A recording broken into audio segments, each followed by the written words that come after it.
It is a budget-friendly runabout that sips fuel, slips through traffic, and saves you money. Fuel prices are climbing, budgets are tight, and South Africans are hunting for cars that doesn't drink fuel like it's free. Most cars burn through fuel and your wallet faster than you can fill them up. But what if I tell you there's a car that promises 4.4 liters per 100 kilometers? But there's always a trade-off. You save money at the pump, but then you give up features, comfort, power. But the question remains, is the trade-off worth it? I'm standing in front of the 2023 Suzuki S-Presso 1 liter GL. Now, this is officially the second cheapest new car in South Africa. So I had to pick it up from WeBuyCars to put it through the yes list to see if it's actually worth it. Because Suzuki claims that this car is 4.4 liters per 100 kilometers. So let's see if the trade-off between fuel price and power makes the car worth it.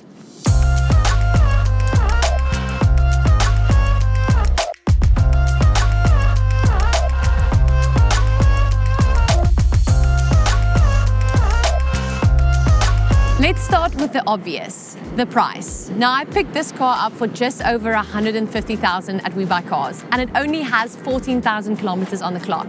Now, new, you'll look at closer to 180,000.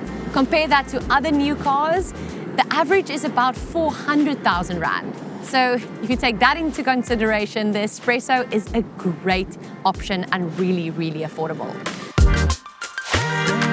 You need to compare that to your rivals. The Renault Kwid is priced slightly higher, and the Hyundai Atos is closer to 190,000, and both don't quite have the resale value that the Suzuki has. So, all in all, take all of that into consideration. This is your best budget pick, in my opinion. Now, next up, we got size. Now, this car is tiny. It's only 3.6 meters long, which means it's basically a go-kart with doors. You can easily make U-turns, you can zip through the city, and in town, small is a superpower. So that makes this a massive win. And then there's the stance. Suzuki gave it 180 millimeters of ground clearance. That's more than some hatchbacks, double the price. That means you sit higher up, you see more of the road, and you don't scrape your bumper on every single speed bump. Now, the Renault Kwid also tried that SUV-like look, but I feel like this has more reliability and build consistency. Let's talk fuel. This is the headline act. Now, this car doesn't have a lot of power. It's got 50 kilowatts and 90 Newton meters. But that's not the point. The point is it is fuel efficient. Suzuki claims 4.4 liters per 100 kilometers, and real-wheel drivers report close to that if you are driving sensible. Now, that's like driving from Joburg to Durban with a single tank. The Hyundai Atos claims around 5.7 liters per 100 kilometers, so it is thirstier. And the Kwid is closer to 5 liters, so it's better, but still not as frugal as the Espresso. So in the under 5 liter per 100 kilometers club, this is one of the leaders. So far, it's just a string of yeses, but here's where the challenge comes in. The features, or rather the lack of them. The GL model is basic. It has no ABS, no stability control, it has no factory-fitted infotainment system, and the radios you see are aftermarket. It has hard plastics, and it is basically just bare bones. The Kwid, on the other hand, has infotainment systems and touchscreen on most trims, and the Atos has a more conventional interior. So if that's what you're after, they might be a better option. But remember, you pay for those extras, and you also give up the Suzuki reliability. So you need to weigh those up and see what makes it worth it for you. So let's talk about the drive. So the car has a really tall stance and it has skinny tires, so I don't really know how to explain it, but it feels kind of goofy, like bouncy on rough roads. But on the highway, you can drive 120, but overtaking will take a lot of planning because it doesn't have a lot of power. If you need something a little bit more stable, I would go for the Quid or the Atos. It just feels a little bit more stable.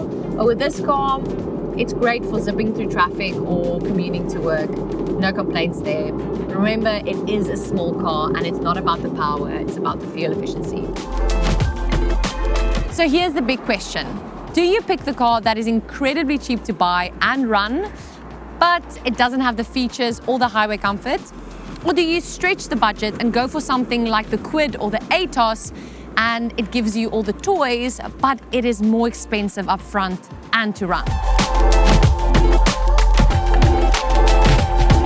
This is where the Espresso really starts to shine. If you're using this car for commutes to work, school runs, or city driving, the low fuel costs will make it so easy to save money every single month. And the high stance makes it easy to handle traffic. And then the small size makes it so easy to park anywhere. And don't forget Suzuki's strong reputation in South Africa. And this Espresso is also backed by a warranty if you buy new. Even this one only has 14,000 kilometers, so it's basically fresh off the showroom floor.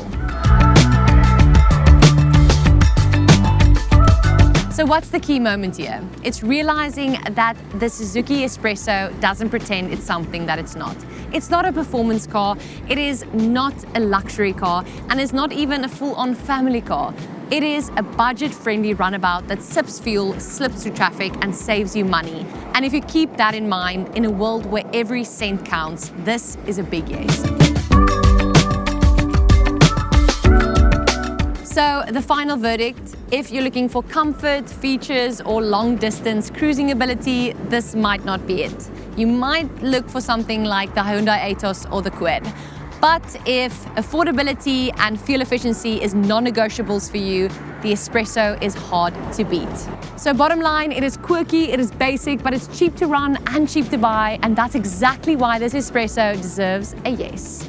If you like this video, you're in luck because I'm doing an entire series of the most fuel-efficient cars that you can find in South Africa. So don't forget to like, subscribe, and comment what cars you want to see next. I'll see you next week on The Yes List.